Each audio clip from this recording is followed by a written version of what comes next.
Hi, this is Shankar and I welcome you all to yet another edition of Bull's Corner. As mentioned in the previous video, the topic we are going to cover today is EIC analysis and what are all the factors we incorporate during the analysis. So what is this EIC stands for? It is Economic, Industry and Company Analysis. So let us start with economic analysis. Every one of us are aware about what's happening in the world right now. The inflation pressure across the globe, along with the geopolitical tensions between Russia and Ukraine, then rising crude prices, etc. All these events have brought in a catastrophic effect to the financial markets. Let's take an example of Indian market. Nifty has dropped over 15% from its peak to the current level of around 16,000, mainly due to the series of negative economic events happening internationally as well as domestically. Therefore, we urge you to follow the economic events very closely if you are in the investment world.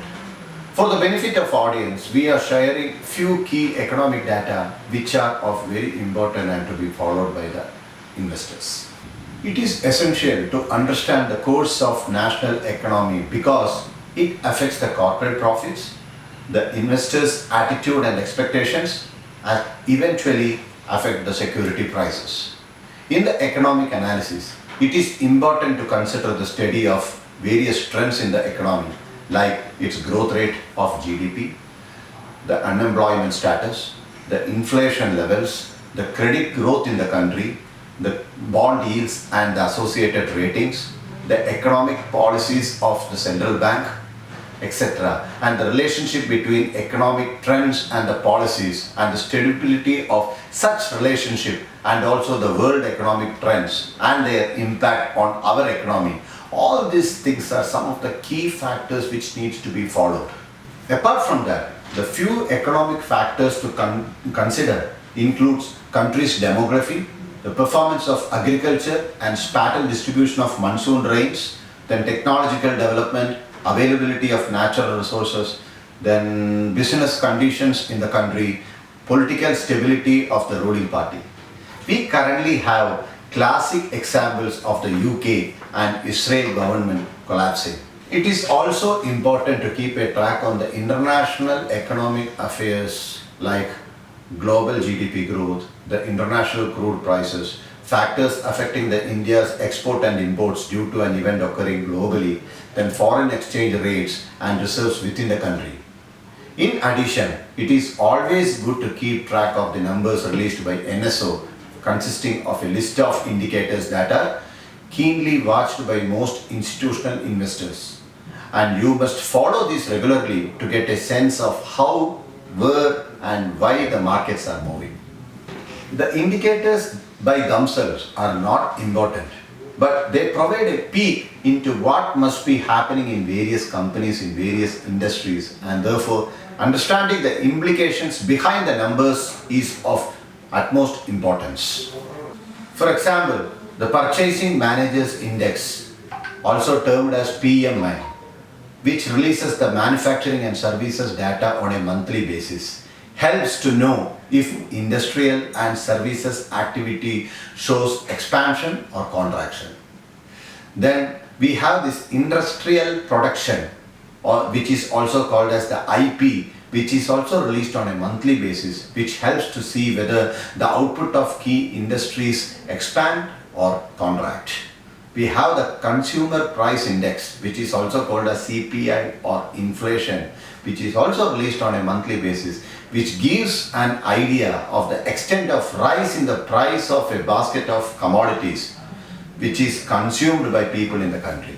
Then we have the imports, exports, trade balance, which is also released on a monthly basis, which gives an idea about the change in import and exports and the overall trade balance of the country. Then we have the gross domestic product, which is the GDP, which is declared on a quarterly basis, which gives an idea of the size of the economy and changes therein either sequentially or year on year. Then we have one of the key policy data which is viewed across the globe, which is the RBI's monetary policy, which is happening bi-monthly, that is 6 times in a year, where the decision on change in reverse repo or repo rates and CRR is taken by the committee. This directly affects the credit creation and liquidity in the economy and has immediate impact on the markets. So as far as the EIC analysis is concerned, now I have explained to you what is the importance and what are the key factors with regards to the economic analysis. And now we will move on to the industry analysis. While doing the industry analysis, it is essential to understand the business environment of the industry, its current market trend, the size and the growth trends, the industry's contribution towards the national GDP, and the associated regulations pertaining to the industry. It is also important to note that the government's support for promoting the sector, for example, the PLI schemes, the grants, the tax soaps, and the key triggers which dictates the industry growth prospects, all are very important and need to be seriously monitored. Every industry shall have its own triggers for growth. We shall explain you on various triggers of different industries in the coming videos.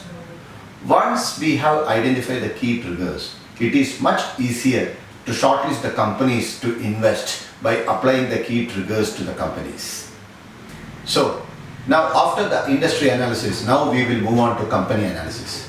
So once we have done an analysis with regards to the economy and also shortlist the industry, then we need to find out which are the companies which need to be evaluated. While selecting the companies, it is always wise to follow the rule of 3 approach. So what is rule of 3? It means selecting the market leaders in the respective industries and applying the key triggers that has been identified in that particular industry analysis. However, if we fall under the aggressive category of investors, we can also look for the companies which ranks in the top 4th or 5th position, because it will always try to compete and race towards capturing the 3rd spot. For example, if we take the IT sector, the top 3 companies are TCS, Infosys and Wipro, followed by HCL Technologies and Tech Mahindra, which are actively working towards capturing Wipro's spot in the Indian IT space. After applying the rule of 3 approach, it is very important to understand the company's management and the corporate governance. So once the corporate governance is satisfiable, we can now move on to the quantitative aspect of analyzing, that is the financials and the valuations. If the financials look comfortable and is in the growing trajectory, then it is essential to look at the trending price of the company in the market and access the valuation of its stock. There are various valuation techniques followed in the market, such as P multiple method, dividend discount method, net asset method, but the one approach which we personally follow is the DCF, that is the discounted cash flow method. Please note, it is not wise to buy a stock at any price, as valuations always plays a crucial role in deciding our success. So let me end today's video with a famous quote of Buffett: "Price is what you pay and value is what you get." With this, let me conclude my today's video, and if you feel that the content was informative, please do share with your known circle. Thanks for watching. Hope you were able to get some insights on the EIC analysis. In the next video, we will show you an example of the EIC research which we did on the pharmaceutical sector. Stay tuned.